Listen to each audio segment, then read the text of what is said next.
Good morning. Morning మ్యాగజైన్కి స్వాగతం. ప్రముఖ దినపత్రికలో వస్తున్న వార్తల వెనకాల జరుగుతున్న పరిణామాలు చూద్దాం.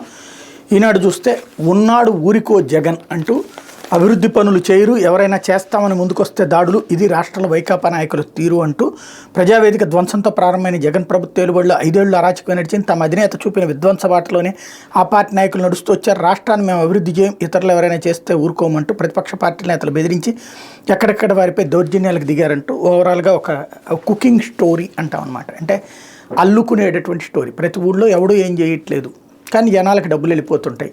ప్రతి ఊళ్ళల్లో ఇప్పుడు సిమెంట్ రోడ్లు వేస్తున్నారు, అది వేయడం తప్పు అవుతుంది. ఇంతకుముందు వేయలేదే సంక్షేమ పథకాలకు సంబంధించి దాని మీద చర్చ జరగాలి, కానీ వీళ్ళు అడ్డుకుంటున్నారు అన్నటువంటి కోణాన్ని ప్రొజెక్ట్ చేసేటటువంటి వ్యవహారం. గ్రామాల్లో చాలా ఘర్షణలు ఉంటాయి, ఆ ఘర్షణను ఒక జనరలైజ్ చేసి కావాలని చెడగొట్టేస్తున్నారు అనేటువంటి కోణాన్ని, ఒక సంఘర్షణాయుతమైనటువంటి వాతావరణం ఆంధ్రప్రదేశ్లో ఉందని విద్యావంతులలో ఒక నిర్వేదాన్ని, ఒక ఆగ్రహాన్ని తెప్పించడం, ద్వేషం అన్నటువంటిది బాగా సృష్టించడం. ఇది చాలా రోజుల నుంచి ప్రయత్నిస్తారు, చాలా వరకు వీళ్ళు సక్సెస్ అయ్యారు కూడా.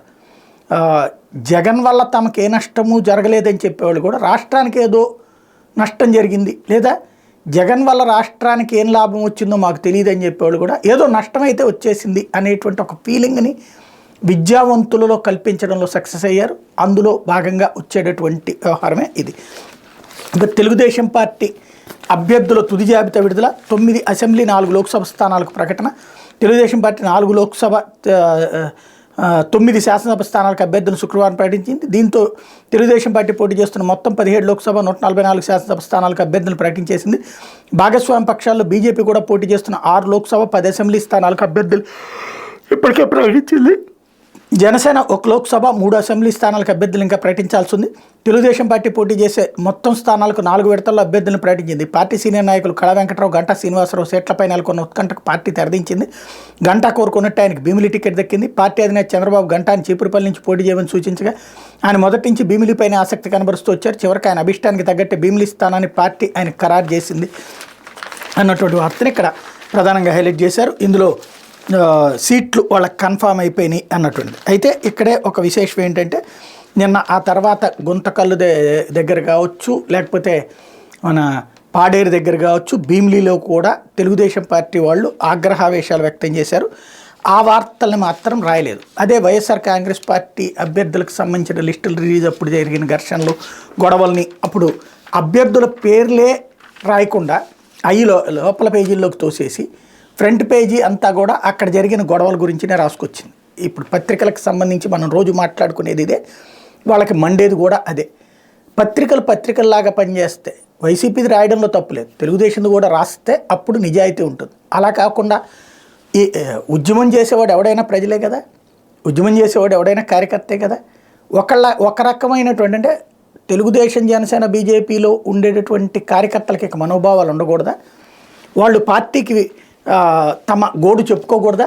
చెప్పుకుంటే వీళ్ళు తొక్కేస్తారా అంటే తొక్కేస్తారు. అది తమ హక్కని భావించేటటువంటి దాన్నే జర్నలిజం కింద ఫీల్ అవుతున్నటువంటి దౌర్భాగ్యకరమైనటువంటి పరిస్థితుల్లో పీక్ స్టేజ్లో ఉన్నది ఆంధ్రప్రదేశ్. దీనికి ఇంకెవరు కాపాడలేరు. ఇకపోతే నిబంధనలకు పాతర, కోట్ల జాతర అంటూ సీఎం జగన్ బస్సు యాత్రలో విచ్చలవిడిగా ఖర్చు, ఎమ్మిగనూరు సభకు జనం, తరలింపుకు 1300 బస్సులు. ముఖ్యమంత్రి జగన్మోహన్ రెడ్డి మేమంతా సిద్ధం పేరుతో నిర్వహిస్తున్న బస్సు యాత్ర, బహిరంగ సభలను చూస్తుంటే రాష్ట్రంలో ఎన్నికల కోడ్ అమల్లో ఉందా అన్న సందేహం కలుగుతుంది. పట్టణాలు, గ్రామాల్లో ముఖ్యమంత్రికి స్వాగతం పలకడానికి బహిరంగ సభ నిర్వహణ కోట్లలో ఖర్చు పెడుతున్నారు. శుక్రవారం కర్నూలు జిల్లా ఎమ్మిగనూరు పట్టణంలో నిర్వహించిన మేమంతా సిద్ధం బహిరంగ సభకు సీఎం హాజరయ్యారు. ఇందుకు కోడుమూరు నుంచి బస్సు యాత్ర మొదలుగాక గ్రామంలో 3 కిలోమీటర్ల మేట ఎటు చూసినా ఫ్లెక్సీలే కనిపించే. కిరణాలతో గజమాల వేయడం, దారి పొడవునా పూలు చల్లడం, భారీ ఎత్తున బాణాసంచా కాల్చడం, రహదారులపై 10ల సంఖ్యలో కళాకారులు నృత్య ప్రదర్శనలు, భారీ స్పీకర్లు ఉన్న మొబైల్ వ్యాన్లు ఏర్పాటు చేశారు.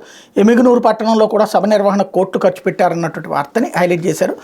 ఇందులో ఓ పక్కన బస్టాండ్ ఖాళీగా ఉంది అని రాశారు, బస్సులన్నీ లేకపోవడం వల్లని. ఇక్కడేమో జనాలు ఎవరూ లేరు అని రాశారు. అంటే బస్సులు మరి వేస్తే జనాలు ఉండాలి కదా, జనాలు లేకుండా బస్సులు పెడతారా? అదే సందర్భంలో రోజువారీ ప్రజల్ని అబద్ధాలతోనే నిద్రపుచ్చేటటువంటి వ్యవహారాల్లోకి సంబంధించినటువంటి దానికి సజీవమైనటువంటి సాక్ష్యం వీళ్ళు వేస్తున్నటువంటి ప్రతి వార్తలోనూ దిగజారుడుతనానికి పరాకట్టి. ఇక్కడ చంద్రబాబు సభకి జనం నిండుగా వచ్చారట, జగన్ సభకి జనం ఖాళీగా ఉన్నారట. అక్కడికి వెళ్ళిన వాళ్ళకన్నా తెలియదా? ఒక్కరోజు కాకపోతే ఒక్కరోజన్నా పోనీ ఇది రాయకపోతే ఎవరైనా చచ్చిపోతారా వీళ్ళు? అది రాయాల్సిన అవసరం ఏమైనా ఉందా? పోనీ జనం రాలేదు అని ఒక ఖాళీ ఫోటో చూపెట్టడం. ఇప్పుడు అట్లాగే అంటే దిక్కుమాలిన ఫోటో తీసినటువంటి ఫోటోగ్రాఫర్ని ఎవరైనా కొట్టారనుకోండి, అదిగో జర్నలిజం మీద దాడి. ఇట్లాగా ఎవరు లేని చోట ఖాళీగా కూర్చున్న చోట ఫోటో తీసి దిక్కుమాలిన వార్తలు రాస్తా, ఈ దిగజారుడిని పతాక స్థాయికి తీసుకెళ్తా, అది నిజాయితీ అని వాళ్ళు చెప్తా మనల్ని నమ్మమంటున్నటువంటి దౌర్భాగ్యకరమైనటువంటి పరిస్థితి. ఇక దీనికి ముగింపు ఎక్కడందో మనకైతే అర్థం కాని పరిస్థితి. లేకపోతే సాక్షి మోసగాళ్ళని నమ్మద్దు అంటూ వారి తోకలు కత్తిరించేలా మీరే స్టార్ క్యాంపెయినర్లు కావాలి. ఎమ్మిగనూరు సభలో ప్రజలకు ముఖ్యమంత్రి వైఎస్ జగన్ పిలుపు. మీ బిడ్డను మంచి చేసే ఉంటే ఆ మంచిని ప్రతి ఇంటికి వెళ్ళి చెప్పండి. ఆడబిడ్డల కష్టాలు కళ్ళారా చూసా, అందుకే విప్లవాత్మక పథకాలు. దేశంలో ఎక్కడా లేని విధంగా మహిళలకు 50% నామినేటెడ్ పదవులు. పిల్లల బంగారు భవిష్యత్తు కోసం విద్యారంగంలో సంస్కరణలు. అన్ని వర్గాల వారికి మంచి చేసిన ప్రభుత్వానికి రాఖీ కట్టండి. మళ్ళీ ఆ ముగ్గురు మోసాలు చేసేందుకు కూటమిగా వస్తున్నారు. వ్యవసాయం దండగాన బాబు ఒకవైపు, భూమిపుత్రుడైన మీ బిడ్డ మరొకవైపు. పేదల తలరాతలు మార్చే ఎన్నికల్లో ఆలోచించి ఓటు వేయండి అంటూ జగన్ ఇచ్చినటువంటి పిలుపుని ఇక్కడ ప్రధానంగా హైలైట్ చేశారు. లేకపోతే సిగ్గు ఎగ్గు ఒగ్గేసి అంటూ డ్వాక్రా సంఘాల రుణాలపై రామోజీ దిక్కుమాలిన రాతలు. 25,570 కోట్లు 4 విడతల్లో ఇస్తే జగన్ ద్రోహం చేసినట్ట. చంద్రబాబు ప్రభుత్వం కంటే ఎన్నో రెట్లు ఎక్కువగా జగన్ ప్రభుత్వంలో ఉన్నది. అప్పట్లో గరిష్టంగా 30,000 రుణమే, ఇప్పుడు అది 5 లక్షల రూపాయల దాకా పెంపు అన్నటువంటి వార్తని హైలైట్ చేశారు. లేకపోతే బాబు దురహంకారం మరోసారి బహిర్గతం. పేదలు దళితులను తరచూ హేళన చేస్తున్న చంద్రబాబు సీఎంగా ఉండగానే ఎస్సీలుగా పుట్టాలని ఎవరైనా కోరుకుంటారంటూ హేళన. తోకలు కత్తిరిస్తా అంటూ నాయి బ్రాహ్మణులపై చిందులు.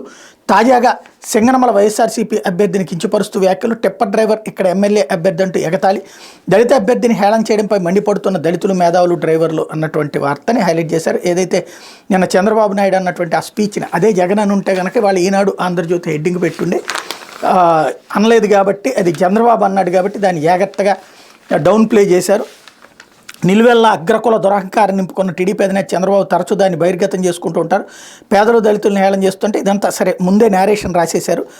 అసలైనటువంటి పాయింట్ ఏంటంటే ఇది తోకలు కత్తిరిస్తున్నారు. ఇదంతా తీసుకొచ్చి అసలు అన్నటువంటి మాట ఏంటి, ఆయన ఒక టిప్పర్ డ్రైవర్కి ఇచ్చారు, ఎమ్మెల్యే భర్తకి కాకుండా టిప్పర్ డ్రైవర్కి ఇచ్చారు అంటూ వెటకారం చేసినటువంటి దాని మీద దాన్ని ఇక్కడ ప్రధానంగా హైలైట్ చేసినటువంటి పరిస్థితి. అయితే దాంట్లో వీళ్ళ సొంత పైత్యం ఎక్కువ రాయడం వల్ల అసలు వార్త చచ్చిపోయినటువంటి పరిస్థితి అయితే ఉంది.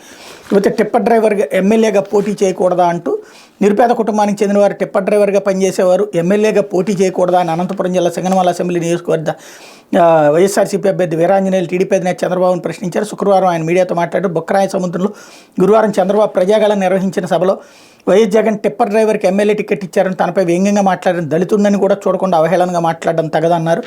ఇదేనా మీ 40 ఏళ్ల రాజకీయ అనుభవం, 14 ఏళ్ల సీఎం అనుభవం, ఇదేనా దళితులకు మీరు ఇచ్చే గౌరవం అని మండిపడ్డారు.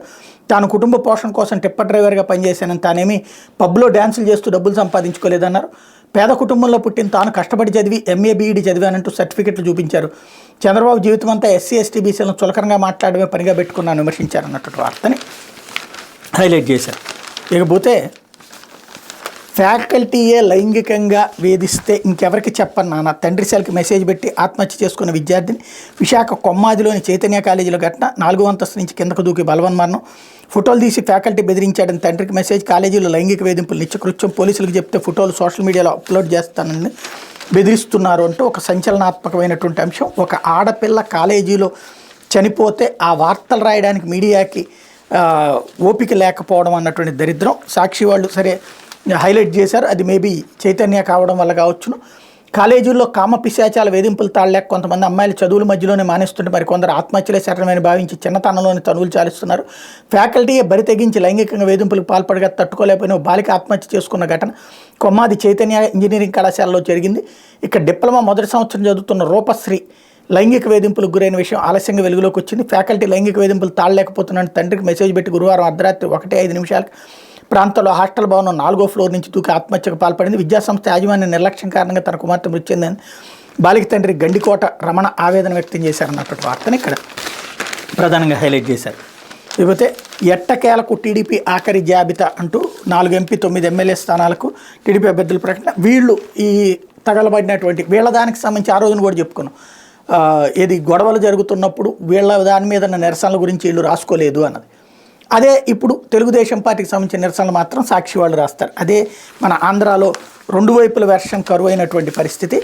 ఓవరాల్గా చూస్తే పసుపు పార్టీ ఉక్కిరి బిక్కిరి అంటూ టీడీపీ తుది జాబితాపై కార్యకర్తల ఆగ్రహ జ్వాలలు, అనంతపురంలో పార్టీ కార్యాలయానికి నిప్పు, గుంతకల్ కార్యాలయంలో ఫర్నిచర్ ధ్వంసం, చంద్రబాబు చిత్రపటాన్ని చెప్పులతో కొట్టిన కార్యకర్తలు, గుమ్మనూరు చేరిన టికెట్పై చెలరేగిన నిరసనలు, సచివేడులో ఆదిమూలం మాకొద్దుంటూ ర్యాలీ, చీపురుపల్లి టీడీపీలో కలకలం,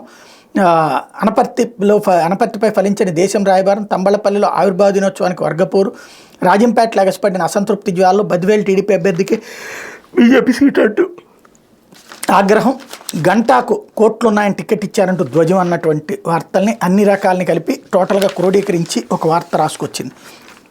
లేకపోతే టీడీపీ జనసేనలకు వరుస షాక్కులు అంటూ మరొక వార్త రాసింది. ఇందులో తాడేపల్లిగూడెంలో మాజీ ఎమ్మెల్యే ఈలినాని టీడీపీ గుడ్ బై, ఆయన దారిలోని నూజివీడి మాజీ ఎమ్మెల్యే రామకోట ఫ్యాన్ గూటికి చేరేందుకు క్యూ కడుతున్న నేతలంటూ ఉభయ గోదావరి జిల్లాలో టీడీపీ జనసేనలకు వరుస షాకులు తగ్గుతున్నాయి. ఆయా పార్టీల అధిష్టానం తీసుకున్న నిర్ణయాలకు మనస్తాపం చెందిన నాయకులంతా వరుసగా గుడ్ బై చెప్తున్నారు. ఆయా పార్టీలు ఎన్నాళ్ళుగానే ఉంటూ కోట్లు ఖర్చు పెట్టి పార్టీ పటిష్టత కోసం పనిచేసిన టికెట్ దక్కకపోవడంతో వీళ్ళు వచ్చేస్తున్నారు అంటూ అందులో ఈలినాని, రామకోటయ్య, తర్వాత ఇంతకుముందు చేగొండి హరిరామజోగ తనడు చేగొండి సూర్యప్రకాష్ జనసేన పార్టీలో ఆచంట ఇన్ఛార్జిగా పనిచేశారు. పార్టీలో ప్రాధాన్యం లేకపోవడంతో ఇట్లా వచ్చేసారంటూ వాళ్ళు తమ పార్టీకి వచ్చేసారు అన్నటువంటి రాసుకొచ్చారు. బట్ ఇక్కడ వైసీపీకి సంబంధించిన సిట్టింగ్ ఎమ్మెల్యేలు వెళ్ళిపోయారు, సిట్టింగ్ ఎంపీలు వెళ్ళిపోయారు. వీళ్ళు టికెట్ ఇవ్వబోతే అటు వెళ్ళారు, అక్కడ టికెట్ రాబోతే ఇక్కడ వస్తున్నారు. ఇందులో ఏముందంటే ఒకళ్ళ మీద ఒకళ్ళు రాసుకోవడానికి తప్పించి మరేమీ లేదు.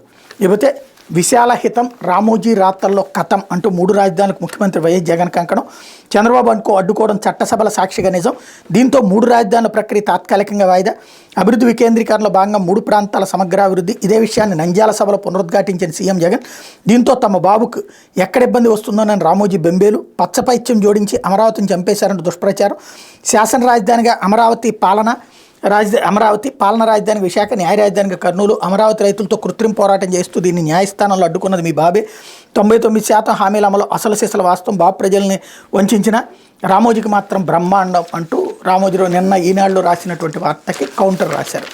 లేకపోతే ఆంధ్రజ్యోతి వచ్చేటప్పటికి శ్రీలక్ష్మి నీ మహిమలు అంటూ నిబంధనలు తెలిసే తప్పుడు ఆదేశాలు, పూర్తి కాని పనులకు బిల్లులు చెల్లింపు, రాజకీయ ప్రయోజనాల లక్ష్యంగా జీవోలు, కీలక నిబంధనల ఉల్లంఘనతో ఆందోళన, తప్పుడు ఆదేశాలు బయటపెట్టిన ఆంధ్రజ్యోతి 3 జీవోలు ఉపసంహరించుకున్న శ్రీలక్ష్మి అంటూ ఆమె పేరు శ్రీలక్ష్మి, సీనియర్ ఐఏఎస్ అధికారి, రాష్ట్ర మున్సిపల్ శాఖ ప్రత్యేక ప్రధాన కార్యదర్శి. గతంలో పాలకులు చెప్పినట్టుగా విని అడ్డగోలుగా సంతకాలు పెట్టడంతో ఎదురైన అనుభవాలను అప్పుడే మర్చిపోయినట్టున్నారు. ఇప్పుడు అదే పని చేస్తున్నారు. తాడేపల్లి క్యాంప్ చెప్పినట్టల్లా నిధులు విడుదలకు అడ్డగోలు జీవోలు జారీ చేశారు, చివరికి పరువు పోగొట్టుకున్నారన్నటువంటి వార్తని రాశారు.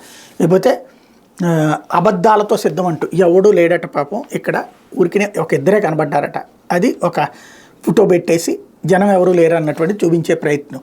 ఇక్కడ తాగునీటి సమస్య తీర్చాలంటూ గూడూరు మండలం కొత్తూరుకు చెందినటువంటి మహిళలు ఖాళీ బిందెలతో జగన్ బస్సు యాత్రకి ఇలా అడ్డు తగిలారన్నటువంటి వార్తని మాత్రమే పెట్టుకొచ్చారు. అదే సందర్భంలో చంద్రబాబుకి జనం ఎగబడిపోతున్నారని చూపించే ప్రయత్నం చేశారు.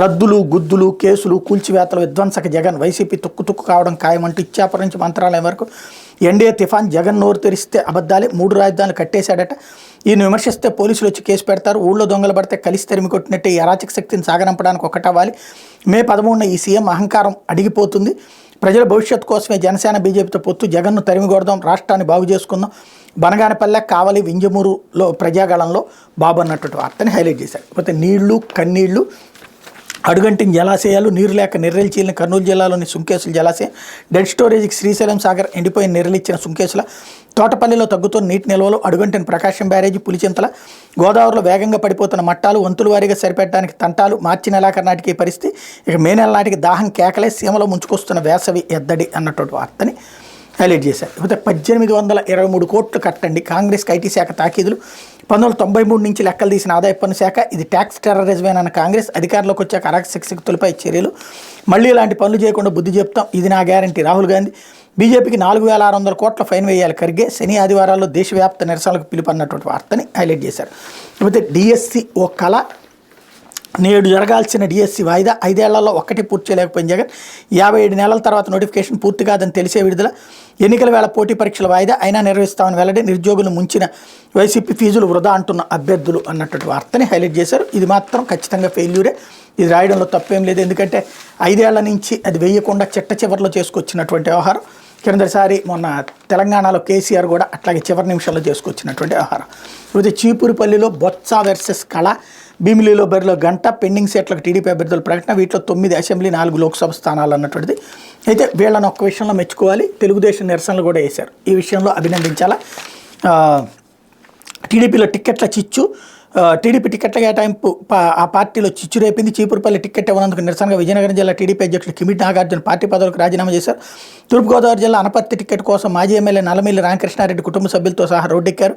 అనంతపురం జిల్లాలో అనంత అర్బన్ గుంతకల్లు మాజీ ఎమ్మెల్యేలు వైకుంఠం ప్రభాకర్ చౌదరి, జితేంద్ర గౌడ్కి టికెట్లు దక్కపోవడంతో వారి వర్గీయులు ఆందోళనకు దిగారు. శుక్రవారం అనంతపురం అర్బన్ టీడీపీ కార్యాలయం ఎదుటి ప్రభాకర్ చౌదరి వర్గీయులు పార్టీ జెండాలు, ఫ్లెక్సీలు, కరపత్రాలు దానం చేశారు. అనంతరం రామ్సనగర్లోని టీడీపీ జిల్లా కార్యాలయం వద్దకు చేరుకుని తాళాలను బద్దలు కొట్టి లోనికి ప్రవేశించారు. కార్యాలయం కంప్యూటర్లు, ఫర్నిచర్, ఇతర సామాగ్రిని ధ్వంసం చేశారు. సామాగ్రిని బయటికి తీసుకొచ్చి దహనం చేశారు. చంద్రబాబు లోకేష్కి వ్యతిరేకంగా నినాదాలు చేశారు. పార్టీ జిల్లా అధ్యక్షుడు కాలువ శ్రీనివాసులు ఇంటి ఎదుట తెలుగు మహిళలు పార్టీ జెండాలు, ఫ్లెక్సీలను దహనం చేసి నిరసన తెలిపారు. ఆ సమయంలో ఒక మహిళ సొమ్మసిల్లి పడిపోయారు. ప్రభాకర్ చౌదరికి టికెట్ రాలేదని మనస్తాపానికి గురైన 2 కార్యకర్తలు విషం తాగి ఆత్మహత్యాయత్నం చేశారు. అక్కడే ఉన్న పార్టీ శ్రేణులు వారిని అనంతపురం ప్రభుత్వ ఆసుపత్రికి తరలించారు. అనంతపురం అర్బన్లో 12 మంది క్లస్టర్ ఇన్ఛార్జీలు, 50 మంది డివిజన్ అధ్యక్షులు, 57 మంది యూనిట్ ఇన్ఛార్జీలు, 277 మంది బూత్ ఇన్ఛార్జీలు టీడీపీకి రాజీనామా చేశారు. Guntakal TDP MLA ticket Gummanur Jayaram ఖరారు కాగానే ఆయన వర్గీయులు టపాసులు పేల్చి సంబరాలు చేసుకున్నారు. అదే సమయంలో గుంతకల్లు టీడీపీ కార్యాలయంలో జితేంద్ర గౌడ్ వర్గీయులు ఆగ్రహంతో ఊగిపోయారు. పార్టీ కార్యాలయం కుర్చీలను, కరపత్రాలను రోడ్డుపై వేసి నిప్పిపెట్టారు. చంద్రబాబు చిత్రపటాన్ని తగలబెట్టారు. జయరాంను ఓడిస్తామని శపథం చేశారు. తన వర్గీయులతో 3-4 రోజుల సమావేశమై భవిష్యత్ కార్యాచరణ ప్రకటిస్తామని జితేంద్ర గౌడ్ చెప్పారు. మరోవైపున పార్టీని నమ్మించి గొంతు కోసిందంటూ నాగార్జున స్టేట్మెంట్ చీపురుపల్లికి సంబంధించి, అట్లాగే 42 ఏళ్లుగా సేవలు అందించామంటూ నల్లమల్లి స్టేట్మెంట్ కూడా హైలైట్ చేసింది. ఈ విషయంలో మెచ్చుకోవాలి. జ్యోతి వాళ్ళందరి నిరసనలకి వాళ్ళకి గొంతుకిచ్చినందుకు. ఇది దినపత్రికలో వచ్చినటువంటి వార్తలు వెనకాల జరుగుతున్న పరిణామాలు.